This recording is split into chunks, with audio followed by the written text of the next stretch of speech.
यह कहानी रानी और एक जिन्न की है। रानी ने कैसे जिन्न से अपनी प्यास बुझाती है और रानी का शरीर से आत्मा ही निकाल जाती है।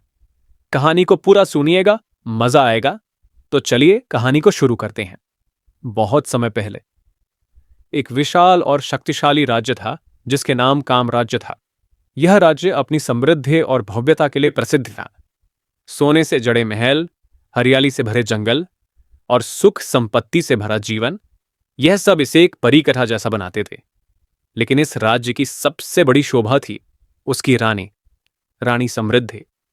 रानी समृद्धि ऐसी सुंदर थी कि उसकी सुंदरता की तुलना स्वर्ग की अप्सराओं से की जाती थी। उसकी चमकती आंखें, सुनहरे बाल और रेशमी त्वचा ने हर किसी का मन मोह लिया था। लेकिन रानी की असली ताकत उसकी बुद्धिमानी और राजनीति में गहरी समझ थी। वह सिर्फ सुंदर नहीं थी, वह अपने विचारों और योजनाओं से राज्य की शक्ति को बढ़ाने में राजा आदित्य की मदद करती थी। लेकिन रानी समृद्धि की जिंदगी उतनी खुशहाल नहीं थी जितनी वह बाहर से दिखती थी। राजा आदित्य एक मेहनती और न्यायप्रिय शासक था, लेकिन वह अपने राज्य की जिम्मेदारियों में इतना व्यस्त था कि अपनी पत्नी को समय नहीं दे पाता था। रानी के जीवन में एक अजीब सा खालीपन था। महल के अंदर भले ही हर विलासिता मौजूद थी, लेकिन रानी को वह सच्चा सुख नहीं मिलता था जिसकी उसे तलाश थी। उसकी रातें अकेली और ख्वाहिशों से भरी रहती थीं।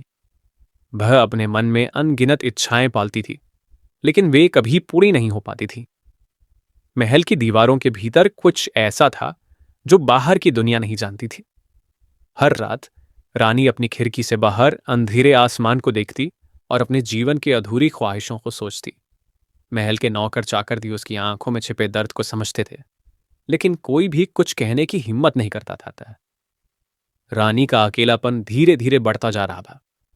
उसे ऐसा लगता था जैसे उसकी आत्मा कहीं खो गई हो। उसे अपने अंदर एक अजीब सी बेचैनी महसूस होती थी जिसे वह समझ नहीं पाती थी। एक दिन रानी ने फैसला किया कि वह महल से बाहर निकले। वह अपनी बहन राजकुमारी नैना के साथ जंगल की सैर पर गई। नैना रानी की एकमात्र दोस्त थी जिसे वह अपना दिल खोलकर सब कुछ बता सकती थी।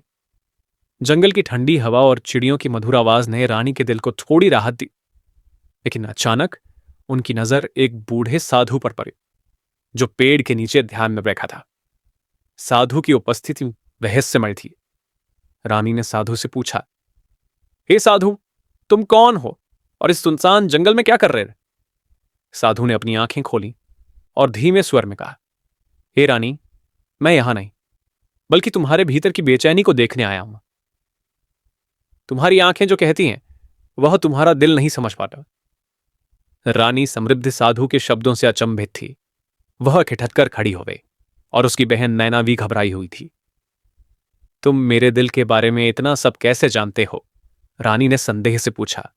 साधु ने धीरे से मुस्कुराते हुए कहा, मैं साधारण इंसान नहीं, मैं उन आत्माओं की आवाज सुन सकता हूं जो अधूरी इच्छाओं में बंधी रहती है। तुम्हारे मन की पीड़ा मुझे साफ दिखाई देती है। तुम जो चाहती हो वह तुम्हें कभी नहीं मिला और अब तुम उससे दूर भागने के लिए तैयार हो। रानी को यह सुनकर लगा कि साधु उसकी आत्मा के भीतर झांक रहा है। उसने अपने अभिमान को छिपाते हुए कहा, अगर तुम सब कुछ जानते हो तो बताओ कि मेरी इस बेचैनी का हल क्या है? साधु ने अपनी झोली से एक चमकीला चिराग निकाला। यह चिराग पुराना लग रहा था, लेकिन उसकी सतह पर अजीब सी चमक थी, जैसे वह किसी रहस्य को छुपा रहा हो। यह जादुई चिराग है, साधु ने कहा। यह तुम्हारी हर ख्वाहिश पूरी करेगा, लेकिन ध्यान रहे, हर ख्वाहिश की एक कीमत है। इसे इस्तेमाल करना आसान है, लेकिन इसका परिणाम समझना मुश्किल। रानी के चेहरे पर जिज्ञासा और लालसा उभर आई। उसने पूछा, यह कीमत क्या है? साधु ने गंभीर स्वर में जवाब दिया, तुम्हारी आत्मा का एक छोटा हिस्सा। हर बार जब तुम एक इच्छा मांगोगी, तुम्हारी आत्मा का एक अंश कम हो जाएगा। जितनी ज्यादा ख्वाहिशें, उतनी ही आत्मा का नुकसान। लेकिन मैं तुम्हें चेतावनी देता हूं रानी, यह चिराग तुम्हें अपनी इच्छाओं का गुलाम बना सकता है। रानी ने साधु की बातों को सुना, लेकिन उसकी इच्छाओं की गहराई इतनी अधिक थी कि उसने चेतावनी को अनदेखा कर दिया। उसने चिराग लिया और कहा, मैं तैयार हूं। साधु ने गहरी सांस ली और कहा, अब यह तुम्हारे ऊपर है। यह चिराग तुम्हें सुख दे सकता है या विनाश। मैं अपना कर्तव्य पूरा कर चुका हूं। रानी समृद्धि महल लौटा।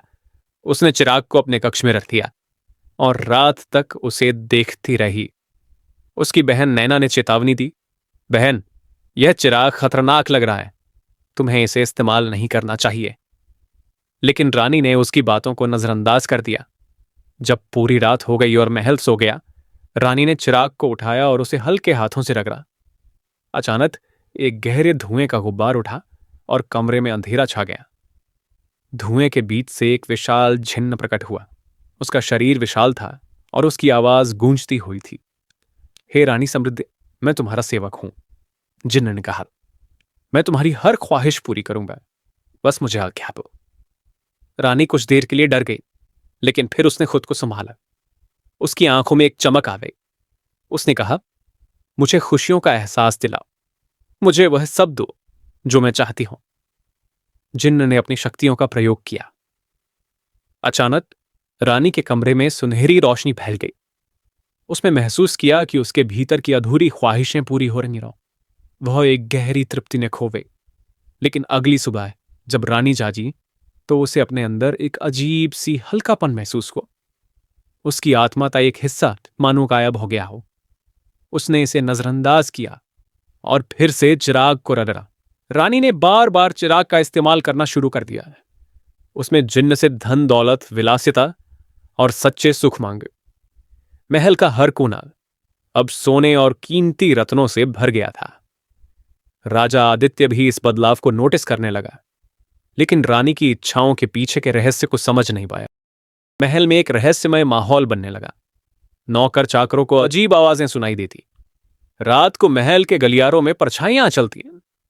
रानी की इच्छाओं के कारण महल का वातावरण बदलने लगा था। हर ख्वाहिश के साथ रानी के अंदर का खालीपन बढ़ता गया। उसकी आत्मा धीरे धीरे खो रही थी।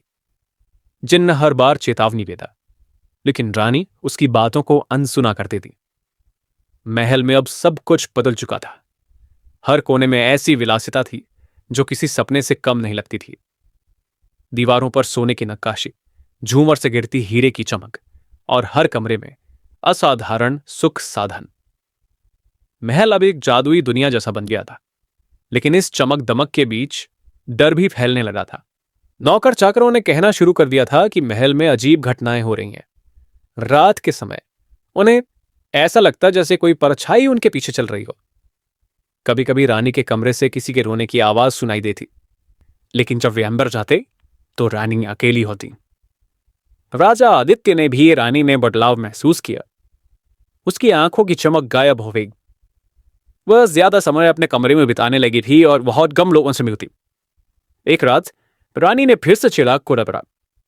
धुएं के बीच जिन्न प्रकट हुआ। मालकिन, जिन्न ने गंभीर स्वर में कहा, आपकी आत्मा का बड़ा हिस्सा पहले ही खत्म हो चुका है और इच्छा आपको अंदर से खाली कर रही है। मैं आपको चेतावनी दे चुका हूं, लेकिन आप रुकने का नाम नहीं ले दी। रानी ने उसे घूरते हुए कहा, मुझे तुम्हारी चेतावनी की परवाह नहीं। मुझे मेरी इच्छाएं पूरी करनी है। मुझे खुशी चाहिए। इस बार रानी ने जिन्न से मांग की, मुझे वह खूबसूरती दो जो समय के साथ कभी न मिटे। मैं हमेशा जवान और सुंदर रहना चाहती। जिन्न ने एक गहरी सांस ली और कहा, तुम्हारी ख्वाहिश पूरी होनी, लेकिन इसकी कीमत बहुत भारी होगी। जिन्न ने अपनी शक्तियों का इस्तेमाल किया। रानी की सुंदरता और बढ़ गई। वह अब और भी आकर्षक लग मेरे, लेकिन इस ख्वाहिश ने उसकी आत्मा का एक बड़ा हिस्सा छीन लिया। रानी को भी अपने अंदर एक बदलाव महसूस होने लगा। उसे लगता जैसे उसकी इच्छाओं के बावजूद वह अंदर से खाली होती जा रही। वह जितना ज्यादा मान भी उतनी ही अधूरी महसूस कर लेंगे। एक रात रानी को एक अजीब सपना आया। उसने देखा कि वह एक सुनसान रेगिस्तान में खड़ी, चारों तरफ कोई नहीं। अचानक एक परछाई उसके पास आई और कहा, तुमने अपनी आत्मा का सौदा किया है। अब तुम अकेली हो। तुम्हारी इच्छाएं तुम्हें खत्म कर देंगी। रानी घबरा कर उड़ते। उसे पसीना आ रहा था, लेकिन उसमें इसे केवल एक सपना समझा। कुछ समय बाद रानी को यह महसूस होने लगा कि उसकी खूबसूरती और विलासिता भी उसे खुशी नहीं दे पा रही। उसे डर था कि समय के साथ उसकी खूबसूरती मिट जाएगी और वह अकेली रह जाए। उसने जिन्न को फिर से बुलाए। मुझे अमृत चाहिए, उसने कहा। मैं हमेशा के लिए जवान और अमर रहना चाहती। मैं कभी न मरूं और हमेशा दुनिया पर राज करूं। जिन्न में एक पल के लिए चुप्पी साध ली। फिर उसने कहा, यह आखिरी ख्वाहिश आपकी आत्मा का बचा हुआ हिस्सा भी खत्म कर देगी। आप अमर तो ओनली, लेकिन आत्मा के बिना आप सिर्फ एक खाली शरीर बन जाएंगी। क्या आप इसके लिए तैयार हैं? रानी ने सोचा भी नहीं। उसकी लालसा इतनी गहरी थी कि उसने बिना किसी झिझक के कहा, मैं तैयार हूं। जिन्न ने अपनी शक्तियों का इस्तेमाल किया। कमरे में एक गहरा अंधेरा छा गया। रानी को लगा जैसे उसके अंदर से कुछ निकल रहा है। जब अंधेरा छटा तो रानी को महसूस हुआ कि वह अब अमर है। उसकी खूबसूरती और शक्ति अब हमेशा के लिए। लेकिन जल्द ही रानी को एहसास हुआ कि जिन्न ने जो कहा था वह सच था।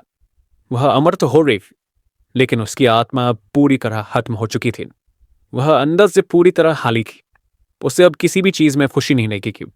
महल अब पूरी तरह शापित लगने लगा। नौकर चाकरों ने नहर छोड़ दिया।